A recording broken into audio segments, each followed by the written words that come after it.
ያው ገናና የሆነው አባታችን እግዚአብሔር የተመሰገነ ይሁን፣ የተመሰገነ ይሁን። እንግዲህ እንደ እግዚአብሔር ፍቃድ ትንሽ እንነጋገራለን። ሰው እንደመሆናችን ወይም ሰው እንደመሆን መጠን የድካም መንፈስ ቢታይብኝ የሚያበረታ ማን አለ? እርግጠኛ ነኝ፣ አምነዋለሁ። እግዚአብሔርም እያበረታኝ እንደሚሄድ አምናለሁ። ምናልባት ግን እናንተ የኔን መድከም አይታችሁ ሕሊናችሁ እንዳይሰረቅ ከሚል አንጻር ነው። ስለዚህ ትንሽ የምንነጋገረው ዛሬ እንደ ርዕስ አድርገን የምናየው እምነትና ተስፋ በሚል ይሆናል። እስቲ ምንና ምን አልኳችሁ? እምነትና ተስፋ። እስቲ ንገሩኝ፣ ድገሙት እስቲ። እምነትና ተስፋ። እምነትና ተስፋ። ስለ እምነትና ስለ ተስፋ ስናወራ ይሄ በሕይወታችን ውስጥ የሚያልፉ ነገሮች ናቸው። በሕይወታችን ያሉ ነገሮች ናቸው እነዚህ ሁለቱ ማለት ነው። ግን የምናስተናግድበት መንገድ ይለያል።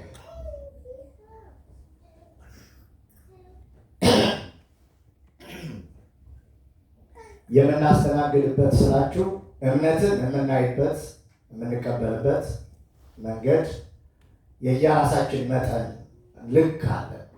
ተስፋንም እንደዛው። ተስፋ ምንድን ነው? እየሰማችሁ ነው? ተስፋ ምንድን ነው? አንድ ናቸው እምነትና ተስፋ? እርግጠኞች ናችሁ? አንድ አይደሉ? እርግጠኞች ናችሁ? ጥሩ። አዎ፣ እምነትና ተስፋ በጣም ልዩነት አላቸው። ግን ብዙዎቻችን የተረዳንበት ያወቅንበት መንገድ ወይም የተማርንበት መንገድ ልበላችሁ ወይም ራሳችን በግምት ያየንበት መንገድ እምነትና ተስፋን እጅግ በጣም የተለያየ ነው። እምነትና እኛ ተለያይተናል። አብዛኛው እውነት እስቲ እናየዋለን። ተስፋና እኛም ተለያይተናል። አብዛኛዎቻችን ያለን ተስፋ በጣም ጥቂት ናት። ተሟጣ ያለቀች ትንሽ ናት። ሙሉ ተስፋ ያለው ሰው በቁጥር የሚታይ ነው ማለት ይቻላል። ለምንድን ነው? እሱም ደግሞ ያ ተስፋ ያደረጋቸው ነገሮች ተስፋ አድርጎ አገኛለሁ ብሎ ያሰባቸው ነገሮች ሳይሳኩ ሲቀሩ፣ ሳይሟላ ሲቀር፣ ይሆናል ያለው ሳይሆን ሲቀር፣ ይድናል ያለው ሳይድን ሲቀር ብዙዎቻችን በእንባ ተሞልተን ልባችን ቆስሎ ተስፋችን ተሟጦ ሰዎች እንኳን ሲጠይቁን አይ ምን አሁንማ እንላለን አይደል? ይሄ ቋንቋ ራሱ የምንድን ነው ካለ የተስፋ የመቁረጥ ነው። የተስፋ መቁረጥ ነው። እና እምነትና ተስፋን አብረው የሚሄዱ ቢሆኑም ልዩነት አላቸው። እምነት፣ ተስፋ፣ ፍቅር አንድ ላይ የሚሄዱ ናቸው። አንድ ላይ መንገድ ላይ ነው ያሉት ማለት ነው። እየሰማችሁ ነው? አንድ ሃይዌይ የሚሄድ ሰው በደንብ አድርጋችሁ ሳሉት። ወደ ሃይዌይ በጣም ሩቅ መንገድ የሚሄድ ሰው የሚሄደው ይሄድና ወደ ቀኝ ወደ ግራ ይታጠፋል። ወደ ቀኝ የሚያስኬደው ከሆነ ወደ ቀኝ ይሄዳል። ወደ ግራ የሚያስኬደው ከሆነ ወደ ግራ ይሄዳል። ተስፋ ወይንም እምነት ላይ ተራምዶ የሄደ ሰው ወደ ቀኝ ተስፋ ካለ ተስፋን ማግኘት አለበት። ዝም ብሎ ግን የሚሄድ ከሆነ በእምነት ብቻ ዝም ብሎ ቢሄድ ያለ ተስፋ የሚያገኘው ነገር አይኖርም። እየሰማችሁ ነው? በደንብ በተስፋ ብቻ ዝም ብሎ ቢሄድ ወደ ቀኝ የሚያስኬደው መንገድ ላይ ጥሎ ቢያልፍ ያሰበበት ደረጃ ላይ አይደርስም ማለት ነው። ሁለት ሶስቱም ተባብረው የሚሄዱ ናቸው። ሶስቱንም አስተባብሮ ያልሄደ ሰው አንድ ነገር የጎደለው ነው ይባላል። የሰው ልጅ ከሰባቱ ባህሪያት ተፈጥሯል። ከስንት ንገሩኝ? ከምንና ከምን? ምድራዊውን ብናነሳ ከአፈር ከእሳት ከውሃ ከነፋስ አራቱ ባህሪያተ ሥጋ ይባላሉ። እነዚህ ባህሪያተ ምን ይባላሉ? ባህሪያተ ሥጋ ማለት የሥጋ ባህሪ ማለት ነው። ለምሳሌ ያህል ውሃን፣ እሳትን፣ ነፋስን፣ መሬትን ስናስብ መሬት የሥጋ ባህሪ ነው። መቼ ነው መሬትነቱ የሚረጋገጠው ያለን እንደሆነ የሸመገለ እንደሆነ። እየሰማችሁ ነው? አሁን ሸምገል ያሉ እኛ ሰውዬ በመሬት በቃ አሁን መሬት ሆነዋል። አሁን ሉሩጥ ቢሉ አይሮጡ ይሮጣሉ። እኔና እሱ አሁን አብረን እንሮጣለን እኮ አይሮጡም። አቅማቸውን ያውቃሉ ማለት ነው። መሬት ይሆናል ማለት ነው። ሁለተኛው ውሃ ይሆናል። ውሃ ደግሞ መቼ ነው ሲሚነገር ባህሪያችን ማለት የውሃ ባህሪ እንይዛለን። መቼ ነው? ምን ላይ ነው? ምን ስንሆን ነው? ስንቀዘቅዝ። አሁን አንተ ቀዘቀዝክ ማለት ነው። ውሃ የምንሆነው መቼ ነው? ይህንንማ ካላወቃችሁ እኮ ባህሪያችሁን የራሳችሁን አታውቁም ማለት ነው። ጥሩ እሺ፣ እሳት የምንሆነው መቼ ነው? እድሜን ነው የምነግራችሁ። አሁን ሽማግሌ ካልኩኝ እኮ እድሜን እየጠራው ያለሁት ማለት ነው አይደል? ስለዚህ እሳት የምንሆነው መቼ ነው? የወጣትነት እችን አገኛችኋት፣ ስላለፋችሁበት አግኝታችሁታል። ላያችሁ አሁን በእሳትነት መንፈስ የእሳት እድሜ ላይ ወጣት የሆነ እንደሆነ ተው ብትሉት አሁን አንዳንድ ልጆቻችሁ ፀጉራቸውን አሳድገው ቁረጡ ብትሏቸው ኖ ማዘር ኖ ማሚ ያል እናንተም ያን እድሜን ስለምታውቁት ምን ትላላችሁ ማለት ነው? ትተውታላችሁ ማለት ነው። እሺ ጥሩ የእሳትነት የወጣትነት ዘመን ነው ካለ የውሃ ምንድን ነው? አሁን ይገባችኋል ብዬ አስባለሁ። የጎልማሳነት ነው ነው ጎልማሳ የሆነ ሰው ውሃ ይሆናል።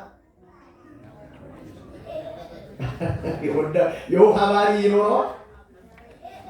ጥሩ እሺ፣ ምንድን ነው የሚቀረን? ነፋስስ የምን ዕድሜ?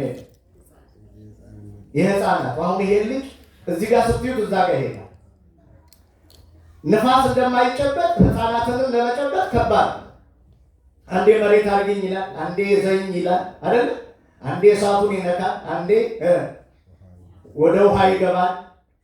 የእሳትነት ባህሪ አለን እኛ፣ የንፋስ ባህሪ አለን፣ እንደገና የመሬት ባህሪ አለን፣ እንደገና የውሃ ባህሪ አለን። አራቱ ባህሪያት። እሱ ላይ እንግዲህ ቶሎ አልቆይ ወደ ዓላማ እንደገባ። ባህሪያተ ነፍስስ ምንድን ናቸው?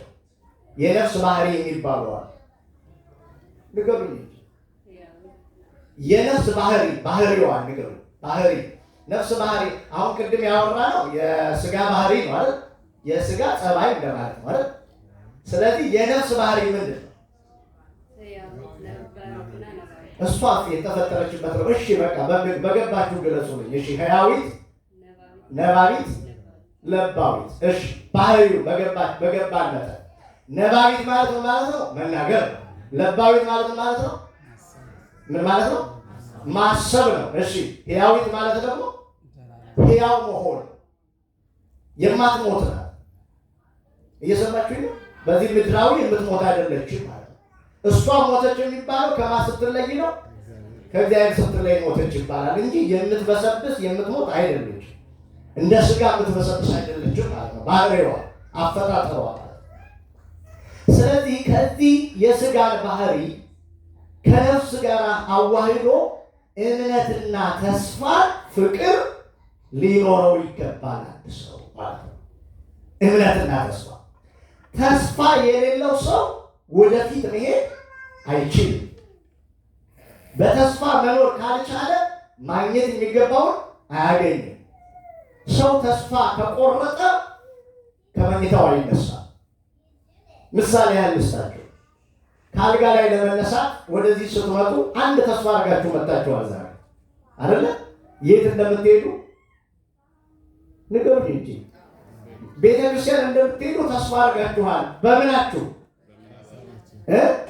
ለሰው አዋጅ አላወጃችሁም፣ ፌስቡክ ላይ አልጻፋችሁም፣ ሚዲያ ላይ አልተናገራችሁም። ለሚስት ለባል አልነገራችሁም፣ ለራሳችሁ ግን ተስፋ አድርጋችኋል። መቼ? ትናንትና። የት እንደምትሄዱ እንደምትመጡ ግን እንደምትመጡ ነው ያወቃችሁት እንጂ ማደራችሁን በሰላም ማደራችሁን እርግጠኛ ነበራችሁ? ንገሩኝ፣ እርግጠኛ ነበራችሁ? ማንም እርግጠኛ አልነበረም። ለምን አላሰበውም። አያችሁ፣ ይኸውላችሁ ሰላም ማደሬንና አለማደሬን ሳላረጋግጥ ነገ ግን የማደርገውን ነገር ምን እላለሁ? አስባለሁ፣ ተስፋ አደርጋለሁ። ይሄ የውስጣችን ሕግ ደግሞ ያዘናል። ምን ብሎ? እምነት ይባላል። እየሰማችሁ ነው? ምን ይባላል? እምነት ስላለን አድረን ተነሳ። እምነታችን ማነው? እሱ እግዚአብሔር ስለሆነ አድሮ አስተኝቶ የሚያነሳ የሚያነቃ ማነው ማለት ነው? በእምነትና ተስፋ ሞልታችሁ ወደዚህ መጣችሁ ማለት ነው። ተግባባን? አግኝታችሁኛል? በእምነት ተሞልታችሁ በተስፋ ሰንቃችሁ ወዴት መጣችሁ? ወደዚህ መጣችሁ። ወደዚህ ስትመጡ ደግሞ ፍቅር ሊጠብቃችሁ ይገባል። ምን ሊጠብቃችሁ? ፍቅርን አግኝታችሁት ከተስፋ ጋር ከእምነት ጋር ካዋህዳችሁት እምነትና ተስፋ ፍቅር ንገሩኛ አንድ ላይ ሲሆኑ ምን ያደርጋሉ? ቅዱስ ጳውሎስ ያለውን እስቲ ላነብላችሁ።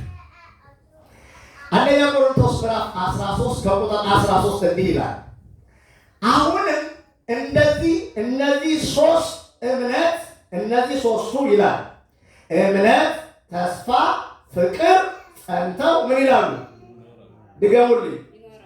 ጸንተው የት? አሜሪካ፣ ኢትዮጵያ፣ የት? በአንድ ሰው ላይ፣ በአንድ ግለሰብ ላይ፣ በአንቺ ላይ እነዚህ ሶስቱ ጸንተው ይኖራሉ። እነዚህ ሶስቱ የጎደለው ሰው በሕይወቱ ደስተኛ ሊሆን አይችልም። ራሳቸውን ፈትሹት። የውስጥ ፍቅር፣ የውስጥ ሰላም፣ የውስጥ እምነት፣ የውስጥ ተስፋ ወደ ውጪ ለሰው የሚጋባው እኔ ሶስቱ ነገር ሲሸከማቸው ሲይዛቸው፣ እነዚህን ካልያዝኩኝ ለሌላ ሰው ደግሞ እነዛን ማጋባት አልችልም ማለት ነው። ስለዚህ ተስፋ ማንኛውንም ነገር ያልተጨበጠን ነገር እንደምንጨብጠው አድርጎ ማሰብ ተስፋ ይባላል። ያልተጨበጠ ያልተደረገ ግን እንደሚደረግ እንደተደረገ አይደለም። እየሰማችሁ ነው? በደንብ እያደመጣችሁ ነው? እንደተደረገ ሳይሆን እንደሚደረግልን በምን እናረጋግጣለን? አይደለም። በምን እናረጋግጣለን? እንደሚደረግልን በምን እናረጋግጣለን? እግዚአብሔር ይስጣችሁ። በእምነት እናረጋግጣለን። እንደሚደረግልን ነው።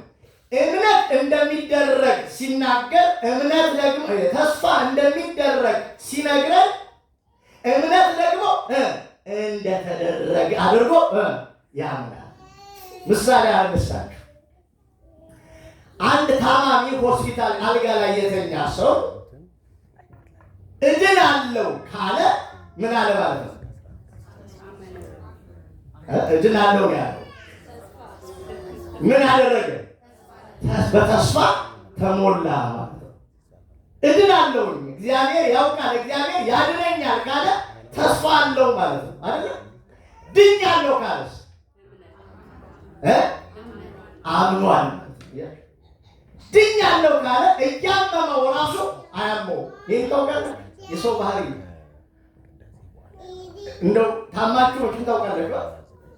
አታውቁም? እስቲ ታመም ያላቅም ልጅው ማርያም ሄጄ ጨብጠዋል አለ። ታመም ያላቅም የሚል ሁሉም ታሟል አይደል? ሁሉም በምን ቀምሷል። ስትተኙ አልጋ ላይ ህመማችሁን እያሰባችሁ አንድ ሰው መጥቶ እንግዲህ አይዞህ ምናምን ሲል አይ እንግዲህ ምድን አይመስለኝም ካለ ምን ሆኗል ማለት ነው? የሰው ተስፋ ቆርጧል ማለት ነው። ስለዚህ ህመሙ ይብሱበታል። እየሰማችሁ ነው? ህመሙ ምን እያለ ይመጣል? ይኸው አሁን ተስፋው ራሱ ውስጡን ስለገደለው ተስፋው ተሟጦ ስለወጣ በሽታው ራሱ ምን ይሆናል ማለት ነው? ይጸናበታል። ግን እያመመው ራሱ እድናለሁ ካለስ በሽታው ራሱ አይጸናም። ኢዮብ ጋር እንምጣ። ኢዮብ እነዛ ሁሉ 10 ልጆች በአንድ ቀን አለቁበት። እየሰማችሁ ነው? በአንድ ቀን አለቁ 10 ልጅ። የ10 ልጆቹ አይደለም እሱ ከጠጉሩ እስከ ጠፍሩ ድረስ በቁስል ተመቷል። በቁስሉን በገል እያከከ አንድ ልጅ እየሮጠ መጣና ኧረ ጋሼ 10 ልጆች በአንድ ቀን ሞቱ አለ። ሞቱ? አዎ እግዚአብሔር ይሰጠኛል። ምን ይለኛል? ንገሩኝ እስቲ በማርያም ንገሩት ይሄንን እስቲ ለራሳችሁ። ምን ይለኛል? ሞቱ እኮ ነው የተባልሽው እንዴ? እንደው አይበለው ልጅ እኮ ነው። ልጅ ሞተ የተባለ እግዚአብሔር ይመስገን የሚል ሰው አለ? የትኛው ሰው? ኢዮብን ያየነዋል። እንግዲህ እንደ ኢዮብ መድኃኒዓለም ያርገን። ይሰጠኛል ማለት ነው ተስፋ አድርጓል እግዚአብሔር። ቁስሉን የጓደኞቹ እየመጡ የሆነ ነገር ሲሉት እድናለሁ እግዚአብሔር ይመስገን ነው የሚል። ይህ በተስፋ ሲሞላ ነው ሰው በተስፋ ሲሞላ ይሄንን ይሆናል። እንደገና ንብረቱ በሙሉ ሲያልቁ እግዚአብሔር ይመስገን እግዚአብሔር ሰጠ። ንገሩኝ። እግዚአብሔር ሰጠ፣ እግዚአብሔር ነሳ። እግዚአብሔር ሰጠ፣ ማን ወሰደው? ወሰደ። ስለዚህ ባለቤቱ እኔ አይደለሁም ማለት እኮ ነው። የልጆቹን ባለቤት እኔ አይደለሁም። እንድወልድ ያደረገኝ እሱ ነው። አትውለድም ማለት እሱ ነው። የተሰጠኝ ልጆችን ደግሞ መውሰድ ይችላል ያለው ኢዮብ። እነዚህ እምነትና ተስፋ ከኢዮብ ጋር አብረው ስለኖሩ ነው። ከዛስ መጨረሻ ላይ ኢዮብ በምን አረጋገጠ ያላችሁ እንደሆነ ሁለቱን እምነትና ተስፋ በፍቅር አረጋገጠ። በማን ፍቅር? በእግዚአብሔር ፍቅር። እምነቱን በፍቅር ተስፋውን በፍቅር አረጋገጠ። እነዚህ ሶስቱ አብረው ጸንቶ ይኖራሉ ያለው ጳውሎስ። ስለዚህ ተስፋ በሕይወታችን አስፈላጊ ነው። ተስፋ ያደረግነውን ነገር ሳንጨብጠው ስንቀር፣ ተስፋ ያደረግነውን ነገር ሳንይዘው ስንቀር ሊያመን ይችላል። ይኸውላችሁ ተስፋ የምንጨብጠውን ነገር ነገ የምንጨብጠውን ነገር የሚያሳየ የሃይማኖት መነጽር ነው።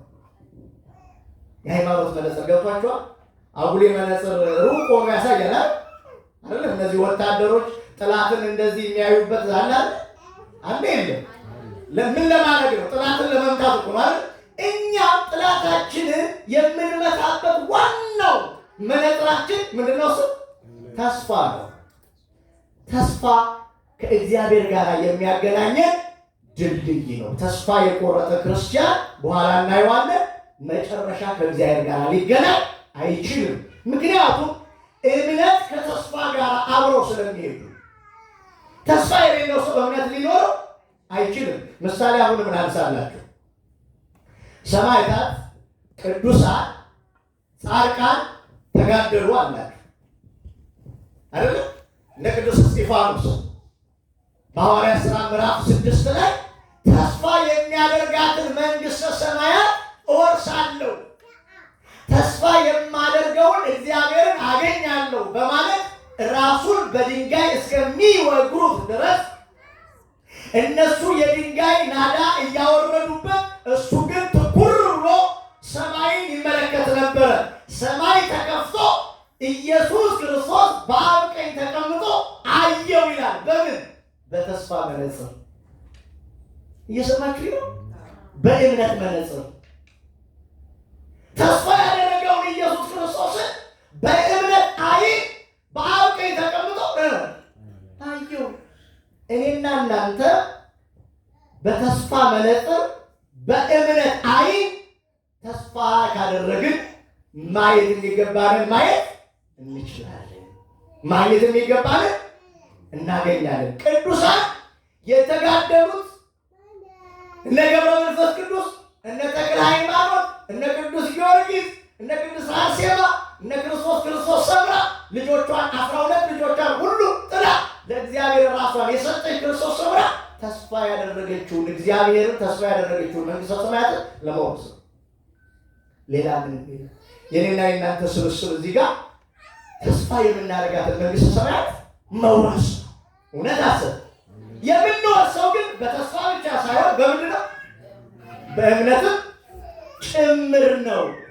ተስፋ ለሁላችንም መድኃኒት ከእግዚአብሔር ጋር የምንገናኝበት መንገድ ስለሆነ ማለት ነው።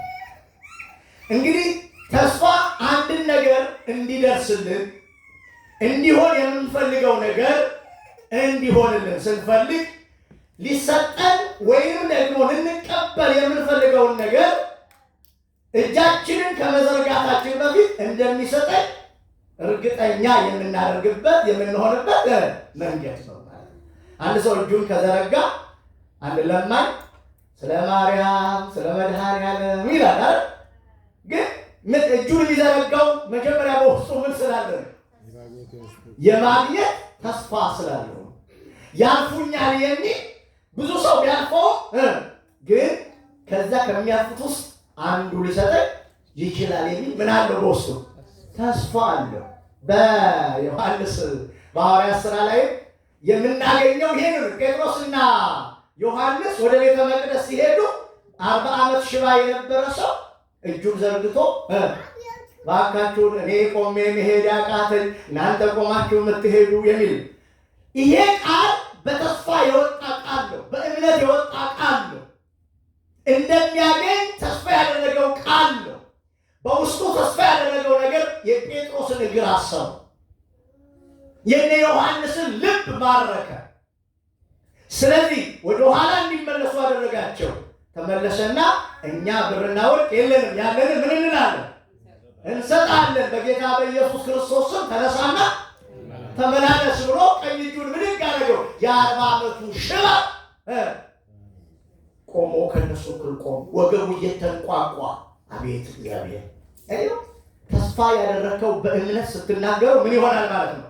ማግኘት የሚገባህልና ታገኛለሁ ብለህ ያሰብከውን ነገር እንድታገኝ ያደርግሃል ማለት ነው። ሌላው እምነትና ተስፋ በሕይወታችን ስንሞላ እምነትና ተስፋ ስንሞላ የፍቅር መንገዱን ማየት እንጀምራለን። የምን መንገድ?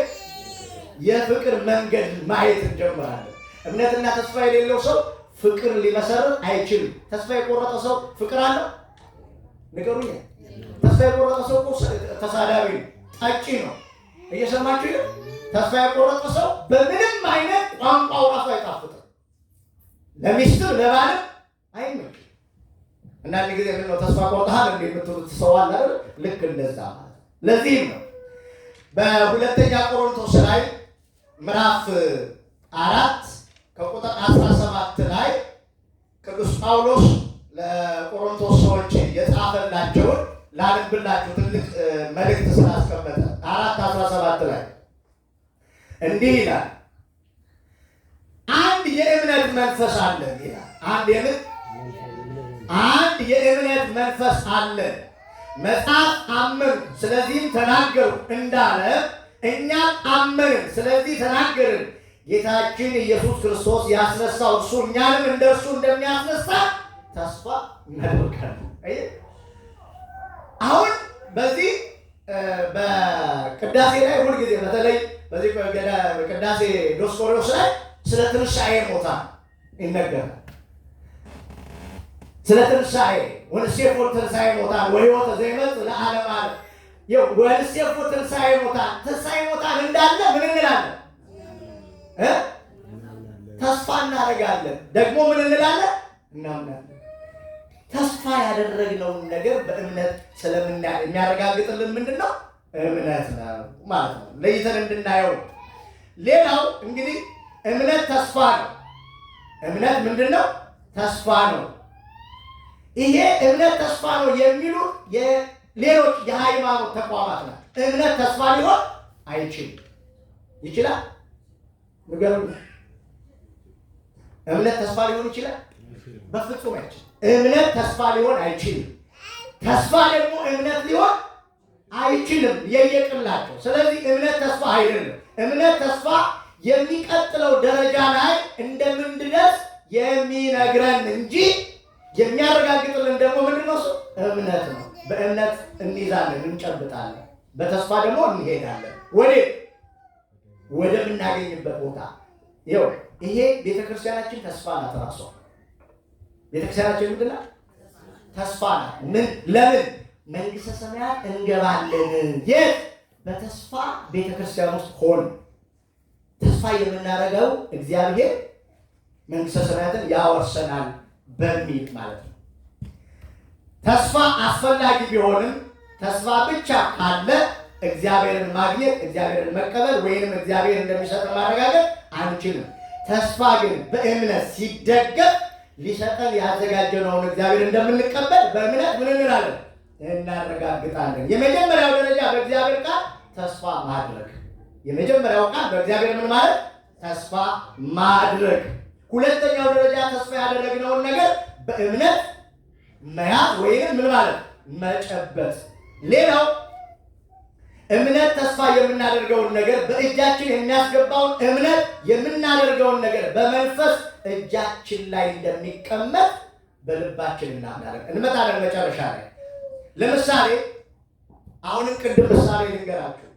ፈውስ የታመመ ሰው በጣም የታመመ ሰው ትድናለህ አንተ በቃ። አሁን ብዙዎች የዚህ መናፍቃኑ ነገውኑ ነገ 1 ሚሊዮን ታገኛለህ አሜን ይላል። ያገኛል አንዱ በር ያገኘ ሰው ካለ አገናኙኝ ማርያምን እሱ ጋር ሄዳለሁ። 10 ሚሊዮን እንደዚህ ያልተጨበጠ ተስፋ ይባላል። ምን ያለ ያልተጨበጠ የውሸት ተስፋ። ይህን አጋጣሚ የሚገርማችሁ ነገር በኤርምያስ ዘመን በትንቢተ ኤርምያስ ምዕራፍ 1 ከቁጥር 2 ላይ እንደዚህ የሚያደርጉ ነበሩ ነቢያት፣ የሐሰት ነቢያት የሚባሉ የሐሰት ተስፋ የሚሰጡ ማለት ነው። የማይደረግልን እንደሚደረግልን፣ የማይሰራን እንደሚሰራል፣ የማታገኘውን እንደምታገኝ አድርገው የውሸት ተስፋ የሚያስጨብጡ ብዙዎች ነበሩ። በኦሪትም ነበሩ፣ በአዲስ ኪዳን ነበሩ። በአዲስ ኪዳን እነ ቅዱስ ጳውሎስን የሐሰተኛ ነቢይ ነበረች። የሐሰተኛ ነቢይ የእግዚአብሔር አገልጋዮች ናቸው ምናምን እያለ አጋንንቱ በእነሱ ላይ እያደረ ይመስል። ጳውሎስ ግን ምን አለው? ገሰጠው ይላል። አንተ አይደለህም ለእኛ የምትመሰክረው። አየህ፣ ሰይጣን ሁልጊዜ እኛን ባልተጨበጠ ተስፋ ሊሞላን ይፈልጋል። ባልተጨበጠ ነው። ስለዚህ ተስፋን በደንብ መለየት የሚቻለው በመንፈስ ቅዱስ እይታ፣ በእምነት እይታ እንጂ አሁንም ሌሎች እንደሚሉት ነቢያት እንደዚህ ነገ እንደዚህ ይሁንልህ አሜን፣ ነገር እንደዚህ ታገኛለሽ አሜን። እንደውም በቅርብ ጊዜ አይታችኋል አይደል? ቡካቸውን ፊቱ አድርገው አይደል? ምን ሊያደርጉ ንገሩኝ እንጂ እንዲህ ባንክ ውስጥ ብር እንዲገባ ነው እንጂ አላያችሁ? ነው እኔ ብቻ ነኝ ያየሁት፣ ሚዲያ ላይ ያየሁት እኔ ብቻ።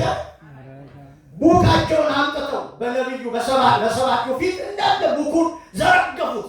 በሺህ የሚቆጠር ቡክ በእያንዳንዱ ላይ 1 ሚሊዮን ብር ይሰጥ።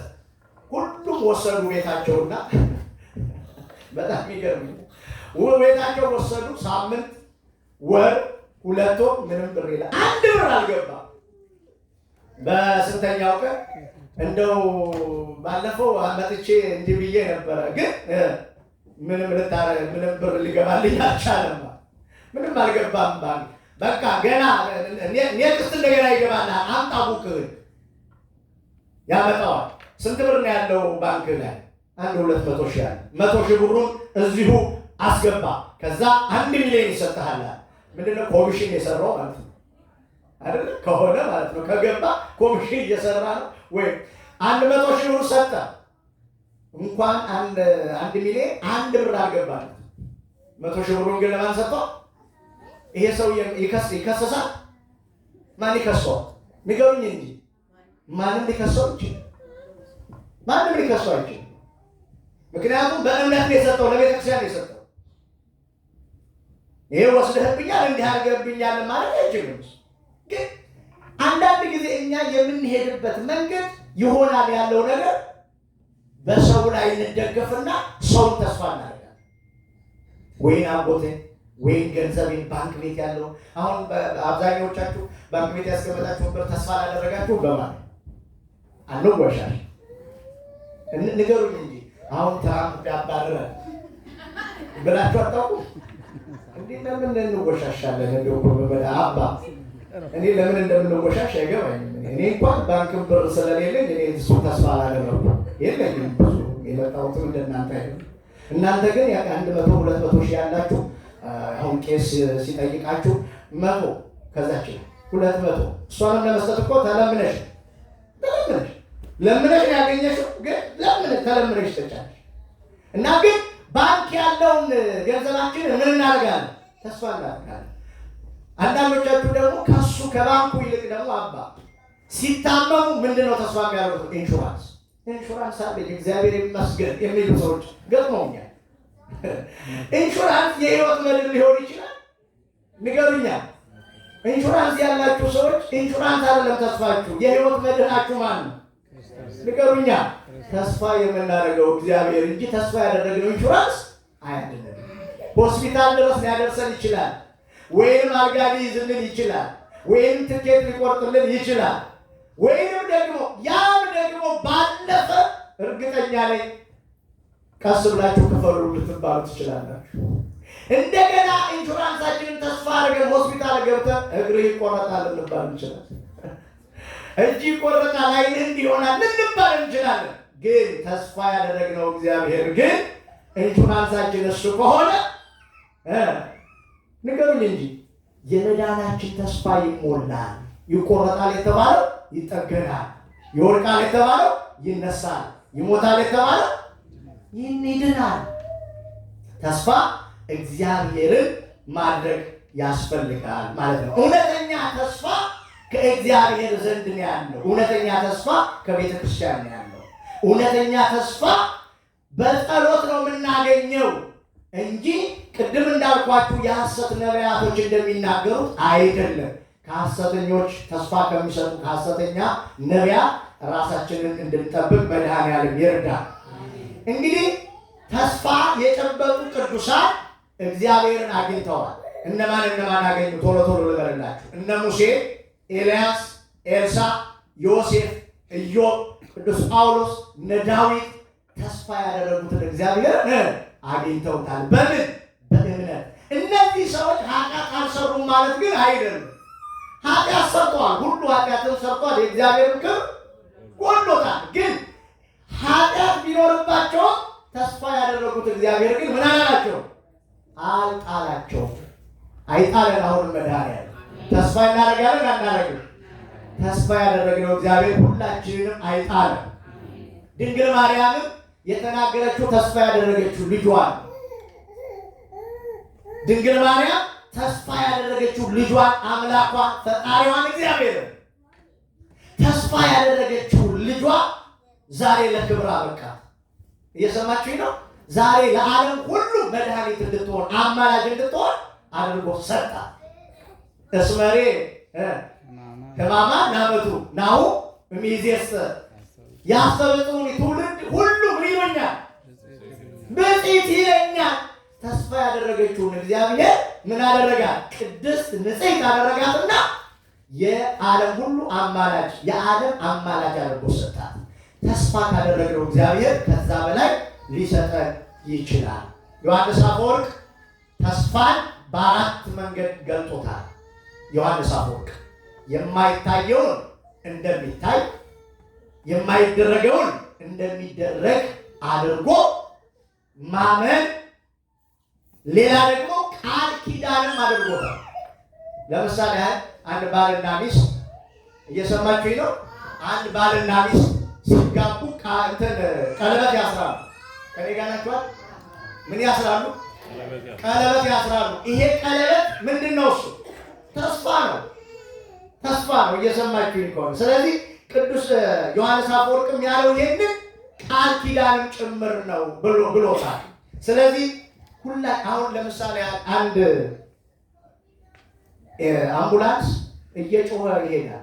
እየጮኸ ሲሄድ ምንድን ነው የሚሰማችሁ? ለና አምቡላንስ እየጮኸ ሲሄድ ንገሩኛ።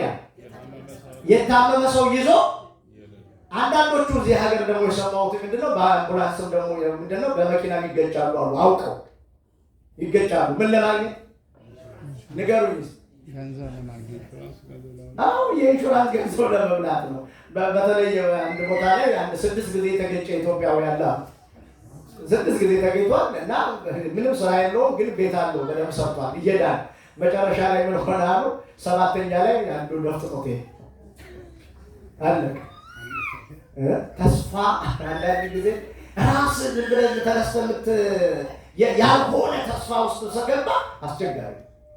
አንዳንድ ሰዎች ራሳቸውንም የሚያጠፉት ራሳቸውንም ወደ ሌላ አቅጣጫ የሚሄዱ ራሳቸውን የሌለ ተስፋ ይጨብጣሉ። እሱም ስህተት ነው እና ተስፋ የቆረጡ ሰዎችንና በእምነት ያሉትን ልንገርና ላብቃ። ተስፋ የቆረጡ ሰዎች ራሳቸውን ያጠፋሉ፣ ራሳቸውን ይጎዳሉ። ተስፋ የቆረጡ ሰው ለሰው አያዝንም።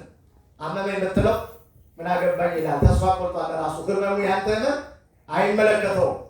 ተስፋ የቆረጠ ሰው የሰው ጉዳት በፍጹም የሰውን ጉዳት ማየት እንጂ የራሱን ጉዳት ራስ ወዳዶች ናቸው። በዚህ አጋጣሚ ራስ ወዳዶች ናቸው ተስፋ የቆረጡ ሰዎች። አራተኛው ሁሌ ለኔ ብቻ ይደረግልኝ ባዮች ናቸው ተስፋ የቆረጡ ሰዎች። አምስተኛ የሚያሳዝነው ያስደስታቸዋል። ሰው ሲያለቅስ እነሱ ይስቃሉ። እየሰማችሁ ነው? በደንብ እያደመጣችሁ ነው? ሌላው የሚጣፍጠው ለእነሱ ምን ይላል? ይመራቸዋል። ይሄን በደንብ እንድትይዙ ነው። አንድ በሽታ ነው ተስፋ መቁረጥ ራሱ። ምንድን ነው? አንድ በሽታ ተስፋ መቁረጥ ራሱ። ጨለማ ምን ይሆንባቸዋል? እነሱ ብርሃኑ ምን ይሆነ? ጨለማ ይሆንባቸዋል። እርካታ የላቸውም፣ እርካታ ይርቃቸዋል። ሌላ ተስፋ የቆረጠ ሰው ሌላው ደግሞ በጣም ክፉ ደስታ ይርቃቸዋል። በጣም ደስታ የላቸውም። እና እንደዚህ አይነት ሰዎች ያንን ደስታ ማምጣት የሚፈልጉት ቤት ውስጥ ነው። ባረቄ በመጠጣት ወይንም ደግሞ ጭፈራ ቤት በመሄድ በቃ እንደዚህ በመሆን ያንን ደስታ ማምጣት ይፈልጋሉ። ሌላው 10ኛው ሁሌ ሰውን ተጠራጣሪዎች ናቸው። ተጠራጣሪ ናቸው፣ አያምኑም ሰው። ምክንያቱም ተስፋ የሌለ ሰው ምን የለውምና እምነት የለውም እንዳልኳችሁ። ስለዚህ በጣም አንተ ለመልካም ነገር የነገርከው ነገር እሱ ወዴት ይተረጉመዋል? ከኔ ጋር ናቸው። ስተኛ ደናደር ምን ይላል? አንተ መልካም ነገር ስታስብ እሱ ወደ ምን ይተረጉመዋል? ወደ ክፉ ይተረጉመዋል። እንደዚህ ለማለት ፈልገህ ነው ይላል። ስለዚህ ስብከቶቹ ሁሉ አሁን እየተበላሹ የመጡትና ሰባኪዎች ሳይሆን ተቀባዩ የጠፋው እያንዳንዱ በውስጡ ተስፋ ሲቆርጥ ነው። የሆነ እኔን ለመናገር ፈልጎ ነው አይደል ይላል። የሆነ ሌባ አንተ ሌቦች ምናምን ያ እኔን ለመናገር ፈልጎ ነው ይላል። ዝም አቷላ ትናንትና አይቶኛል ማለት ነው ይላል። አያችሁ፣ ተስፋ መቁረጥ ነው ይሄን የሚያመጣው። አሁን አባ እንደዚህ የሚናገሩት እኔን ለመናገር ፈልጎ ነው አይደል? አቅቻ ቆይ እኔ አንድ ቀን መልሰን ላግኛቸው ይላል። እና ሰላም ያላችሁት እንደሆነ ምን ፈልጎ ነው ሰው ሰላም? እኔ እንደመጣው ሰሞን ዲሲ አካባቢ ኢትዮጵያውያን ደህና ናችሁ እያሉ ጎንበስ ስላለ እንደው ሰላም የሚለኝ የለም። ምን ፈልጎ ነው? በኋላ መጨረሻ ላይ ቄስ መሆኔን አወቁ መሰለኝ። እነዛ ሰላም ሳይሉኝ የነበሩ ሰዎች ሰላም ሲሉኝ ዝም ገደር ባገር አለ ማርቆኛ። አንዳንድ ጊዜ ተስፋ ከቆረጥን እንደዛ ነው። ይኸውላችሁ በሐሰት የተሞሉ ሰዎች እና ተስፋ የቆረጡ ሰዎች አንድ አይነት ባህሪ አላቸው። መቼም ያው የመናፍቃው የራሳቸው ባህሪ አላቸው አይደል? እንደውም ምን አለ መሰላችሁ፣ አንድ በሐሰት የተሞላ ነብይ ነው። ከኔ ጋር ናችሁ አይደል? በሐሰት የተሞላ ነብይ ነውና ባሏ በጣም ውሸታም ሆኖ ያስቸገራት ሚስት በጣም ውሸታም ሴቶች እንደው ከውሸታም ባል መድኃኒዓለም ይሰውራችሁ። አሜን አትሉ? አለበለዚያ ይስጣችሁ። የወንድ ውሸታም ደግሞ እግዚአብሔር አይስጥ። እውነቴን ነው የምነግራችሁ። በጣም ቆምጦ ቀጥ እውነቴን ነው የምነግራችሁ። በጣም የሴት ሰካራ የወንድ ውሸታም መድኃኒዓለም አይስጣችሁ። እውነቴን ነው የምነግራችሁ። ሴት የሰከረች እንደሆነ 40 ዓመት የሞላትን እናቷ ከሞተች እኮ እናቷ 40 ዓመት ሞሏታል። ግን ማለት ጀመራ ሰክራለች እና ከባድ ነው። እና ባሏ በጣም ውሸታም ሆኖ አስቸገራትና ጠንቋይ ቤት ወሰደችው። ምንም ውሸቱ ጨመረ እንጂ ምንም። ስለዚህ ወደ አዳራሽ ወሰደችው፣ ወደ ፕሮቴስታንት ወሰደችው እና ውሸት ያስለቅቃሉ ተብሎ ሰማች። መቼም ሰው ችግር ያለበት ሰው የማይወስደው ነገር የለም ማለት ትድናለህ እዚህ ቦታ ከተባለ ምን ይላል? ይሄዳል። ተስፋ አድርጎ እኮ ነው።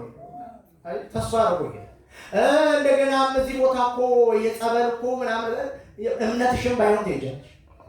ብዙዎች እናቶች ወደ ጠንቋይ ቤት የሚሄዱት ይሄ ያልተጨበጠ ተስፋ ስለሚሰሙ ነው በጅባቸው እና ወሰደችው እና አዳራሽ ውስጥ ተሞልቷል። ባሏ አጠገቧ ቆሟል።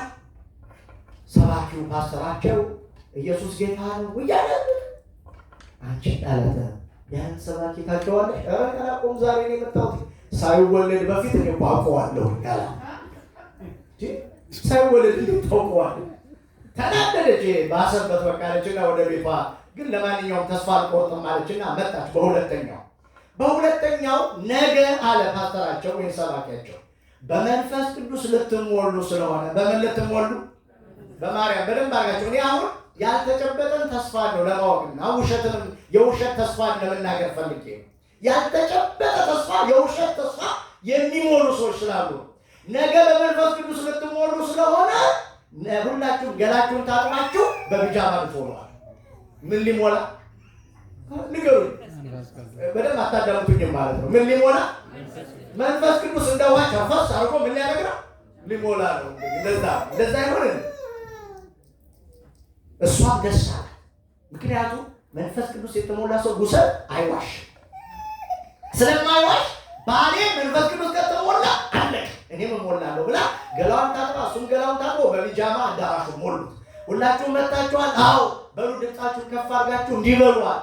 ጌታ ሆይ ሙላን፣ ጌታ ሆይ ሙላን ብላችሁ ጮኻል። ሁሉም አዳራሹን እንደው ጌታ ሆይ ሙላን እያለ ይጮኻል።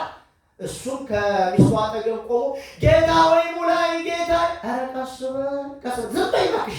ጌታ በጣም ተናደደችና ጌታ ሆይ አትሙላው፣ ብትሞላውን ቀዳዳ ያፈሳል አለችው ይባላል። ለምን? ውሸታም ሰው ቀዳዳ ስንቱን በተስፋ ያልተጨበጠ ተስፋ ስንቱን አስጨብጠው መጨረሻ ላይ ምን እንደጎድባቸው እንግዲህ ለእናንተ ነው። ስለዚህ የውሸት ተስፋ እኔና እናንተን ይጎዳናልና ከውሸት ተስፋ ራሳችን ምክንያቱም እንዳንጎዳ ራሳችን። ሌላው እውነት የሌለውን ተስፋ የሚሰጡ ነቢያት በዚህ ዘመንም በኦሪትም እንደነበሩ በቤታችሁም እንዳይኖር ተጠንቀቁ። ሚስትም ባል የሌለ ተስፋ አታድርጉ። ያልተጨበጠ ተስፋ አታድርጉ። አንዳንድ ሰው በሌለ ነገር ላይ ይህን ነገር አደርጋለሁ ምንድን ነው ሲላ በተስፋ አሁን በቤተ ክርስቲያን በእምነት መጣችሁ እግዚአብሔር ሆይ ይሄን አደርግልኝ እሱ አንድ ነገር አይደል? ኪዳነ ምሕረት ይሄን ስሪልኝ አንድ ነገር ይሄን ግን አደርጋለሁ እሺ አድርግ ስትዩ የለም ምንም ነገር። ግን ተስፋ የምንጨብጠውን ነገር በእምነት ግን ምን ማለት ነው? መያዝ ነው። በእምነት መያዝ ተስፋ እንደምናደርገው ወይንም እንደሚደረግልን ምን ማለት ነው? መንገድ ሰጪ ነው። እምነት ደግሞ እንደተደረገልን የሚያረጋግጥልን መንገድ ነው። ሌላው የመጨረሻ የዚህ የሁለቱ መደምደሚያ ምንድነው? እሱ ፍቅር። ፍቅር ከሌለ እንደሚንሿሿ ምንድነው?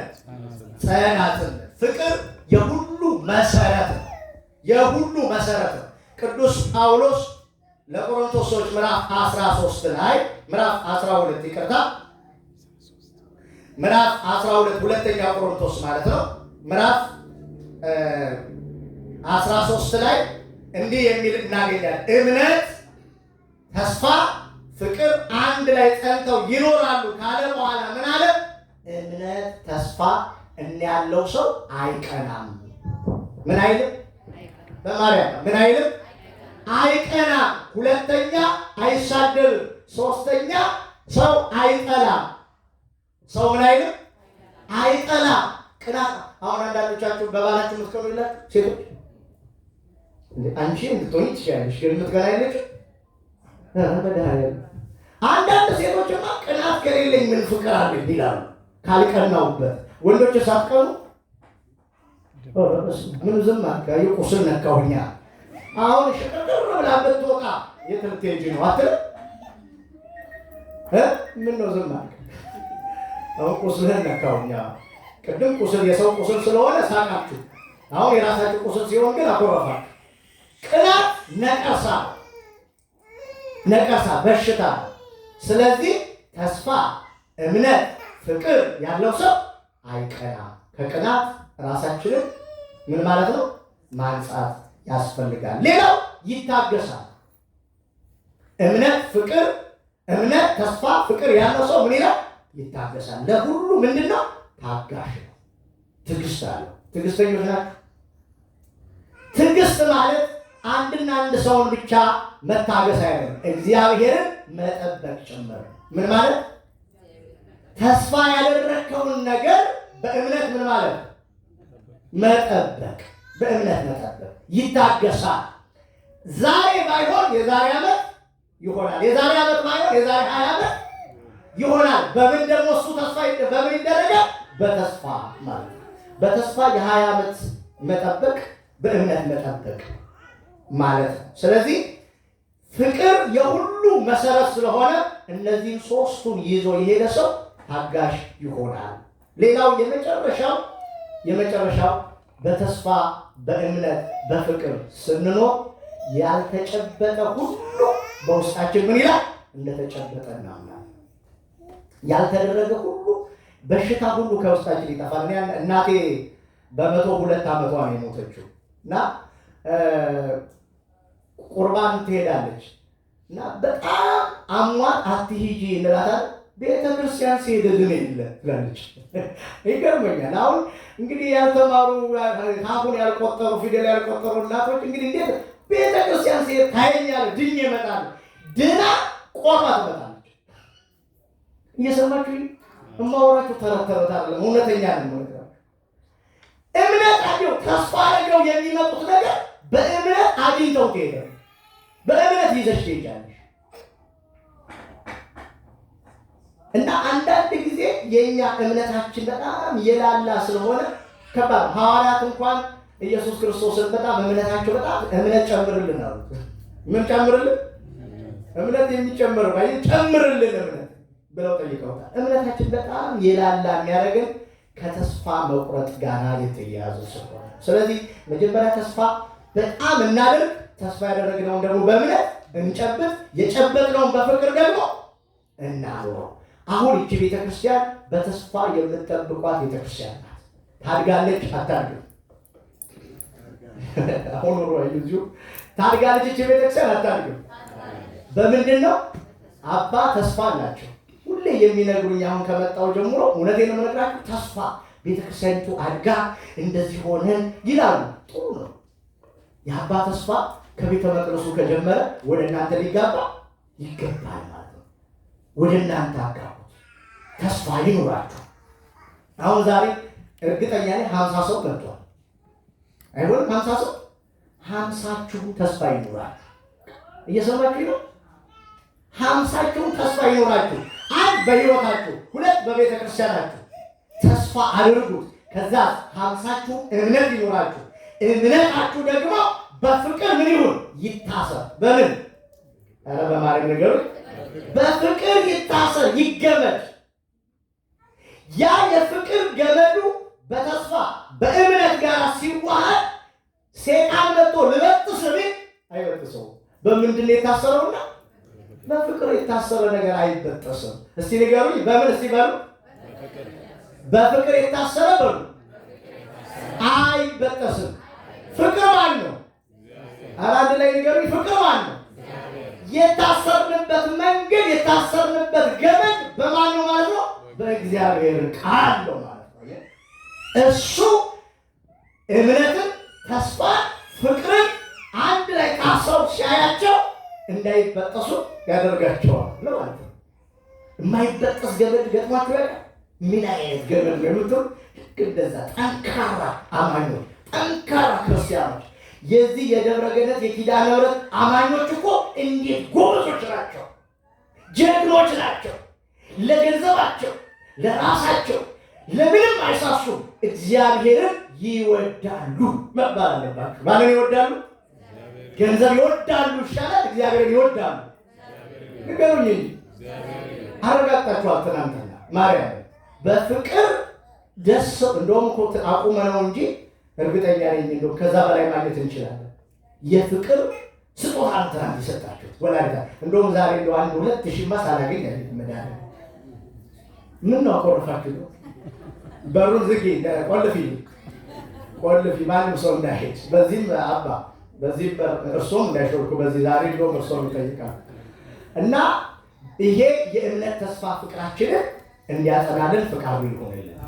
ሌላው ሳልናገር እንዳላልፍ ለዚህ ቤተክርስቲያን የራሴን አስተያየት ውስጥ ለምን ይቅርብኝ ይሄ ቤተክርስቲያን ጠባብ ነው። እንዴት ይሰፋል መሰላችሁ? ማስፋት ይቻላል። እሱ ከተቀበላችሁ ከአባ ጋር ወይም ከሰብካቡ ጋር የተመካከሩ። እኔ ልክ እንደዚህ አይነት ቤተክርስቲያን ገጥሞኛ ደብር ላይ ሐሳብ ይሄንን አሁን የምላችሁን ሐሳብ ሰጠዋችሁ እና 80 ሰው ብቻ ነበር የሚይዘው። ከነገርኳቸው በኋላ ወደ 150 ሰው ያዘ። ከነገርኳቸው በኋላ አሁን ይሄንን ቁጭ ብዬ አስቤዋለሁ ቀደም። አሁን ይሄ ስንት ሰው ነው የሚይዘው? 5 ሰው። ይሄን ወንበር አንስታችሁ አንዳንድ ሰው የሚያስቀምጠውን ወንበር ይሄኛውን ወይንም ይሄኛውን ሳይሆን ወይ ብቻ እንደዚህ አይነቱን ብታደርጉ 2 ሰው ትጨምራላችሁ። በዚህ እኔን ታዘቡኝ ማለት ነው። 2 ሰው እንዴት መሰላችሁ? አሁን ይሄ እንደዚህ አይነት ነበረ ያልኳችሁ ያላቸው ወንበር ያው የእናንተ የሚንቀሳቀስ የነሱ ደግሞ የማይነቀል አለ በእንትን ተፈቶ በብሎን ምናምን የታሰረ ነው ያኛው እና ነቅለው ያልኳችሁን ወንበር ሲያደርጉት 150 ሰው ይሆንላችሁ።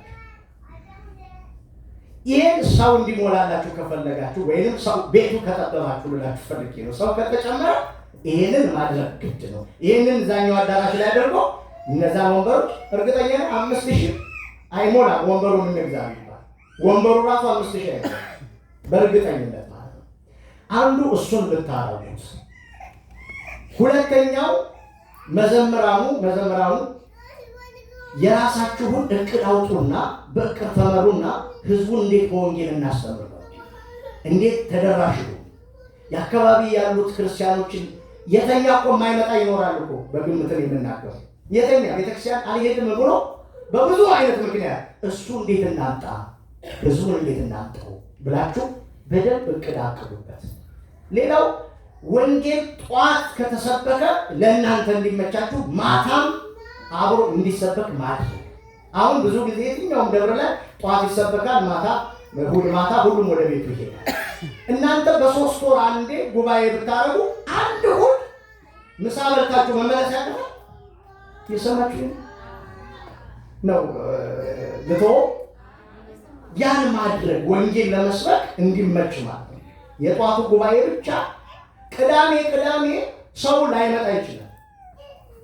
ቅዳሜ ከመጣላችሁ ሁለቱንም ቀን ማድረግ ትችላላችሁ። ግን ጧትም ተመራችሁ ማታም እንድትመጡ ከሆነ ትልቅ ነገር ይሆናል። ሌላው ሶስተኛው ሰንበት ትምህርት ቤት ድራማ እየሰራችሁ ልጆቹን አስተምሯቸው። አሁን ህፃናትን የሚያስተምሩ እዚህ ጋር ህፃናት አንድ ወንድም ነበራል መምህር ታሪኩ ይባል ህፃናትን የሚያስተምር እዚህ ይመጣ ነበራል።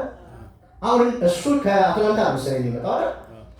እንደሱ ያለ ልጆቹን ህፃናቶችን ለብቻ አስገብታችሁ የህፃናትን መዝሙር እንዲሰሙሩ ማድረግ፣ እንደገና ስነ ምግባር ማስተማር በቋንቋቸው አሁን ላይ መሰረት መጣል ያስፈልጋል። አሁን እንዲህ አይነት አባት ያገኛችሁ ደግሞ ከነሱስ ዲያቆን እንዲሆን ለምን አትፈልጉም? ይኸውልሽ በእርግጥ እርግጠኛ ነኝ ዲያቆን አሁን ያደረጋችሁ ልጆቻችሁን ዲያቆን ያደረጋችሁ አባትና እናቶች እስከ መጨረሻው እንዲቀጥሉላችሁ እንደማትፈልጉ እኔም አውቃለሁ፣ እግዚአብሔር ያውቃል። እስከ መጨረሻው በቅስና እንዲቀጥልልሽ እንደማትፈልጊ ምንም ጥርጥር የለውም። ይሄን ልትዋሽኝም አትችይም። እግዚአብሔር ልትዋሽ አትችልም። እንዲሆን የምትፈልገው ፕሮፌሰር ዶክተር ምናምን እንጂ ማን በዛው ቅስ እንዴ ማንም ሰው ዲያቆኑ የምትጠይቂው እንደዛ አይልም ማለት ነው የሚለው። እኔ ልጆች ላይ እየሰራው ስለሆነ ነው ያለው። ግን ቤተ መቅደስ ውስጥ ይደግልሽ፣ ተርሱ ለጸሎት ጋር ይደግልሽ፣ መንፈሱ ይሄ እጣኑ ይሽተተው። እንዲህ አይነት አባት ላስተምር የሚል አባት ከመጣ ለምን ነው ትሸሽ? ለምን አሁን በኋላ ቆየው አሁን ችላ ያልሽው ልጅሽ ቤተክርስቲያን አልወስደውም ያልሽው ልጅሽ ነገ ሌላ ድራግ ውስጥና ሌላው ሲገባ እሪ የምትዩ አባ ጋር መተሽ እባክዎትን የምትዩ ራስን መተህ እሪ የምትለው ያ ከመሆኑ በፊት አሁን ምን ማለት ያስፈልጋል? አሁን መድከም፣ ዋጋ መክፈል ያስፈልጋል። እና ልጆቻችሁ ላይ ስራ ስሩ። ልጆቻችሁ ላይ ስራ ከሰራችሁ እናንተ ደስተኛ ኑሮት እችን ቤተክርስቲያን ማን ይረከባል? አሁን እዚህ ሀገር ካቶሊካውያን ይህንን የሸጡት ቤተክርስቲያን በጠይቋቸው ወይም ካቶሊክ ነው ወይም ሌላ ማለት ይህን ቤተክርስቲያን ይሸጥ ምን ተረካቢ ስለሌለው አሁን ኦርቶዶክስ ገዛች ምናምን አይገርመኝም። ነገ ተረካቢ ካላደረገ እኛ ስናረጅ እኛ ከሀገር ስንለቅ እነሱ እንደገና መሸጣችን ይቀራል። ስለዚህ አንድ ቦታ ላይ የሚገርማችሁ ነገር አንድ እስቴት ላይ ሄጃለሁ። አንድ እስቴት ላይ ሄጄ ትንሽ ናት ቤተክርስቲያኗ እችን ነው የምታክለው፣ ግን በቃ ክርስቲያኖች የሉም፣ ኦርቶዶክስ ተዋሕዶ አማኞች ግማሹ እየሞተ ግማሹ ሌላ እስቴት እየቀየረ 2 ቄስ አሉ፣ 4 ምዕመን ብቻ ነው ያለው። 4 ምዕመን ሞርጌጁ ተከፍሏል፣ ምንም የለባቸው ሙዳ።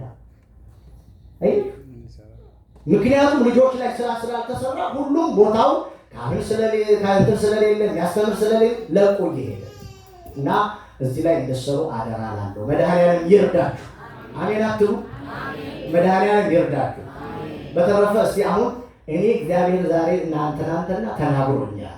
እግዚአብሔር እኔ ነግሮኛል። በብዙ ነገር ስለተናገረኝ እግዚአብሔር ከረዳኝ የማደርገው ለእግዚአብሔር አለ የሚል ሰው ካለ እቀበላለሁ። ከዛ በፊት ግን አባ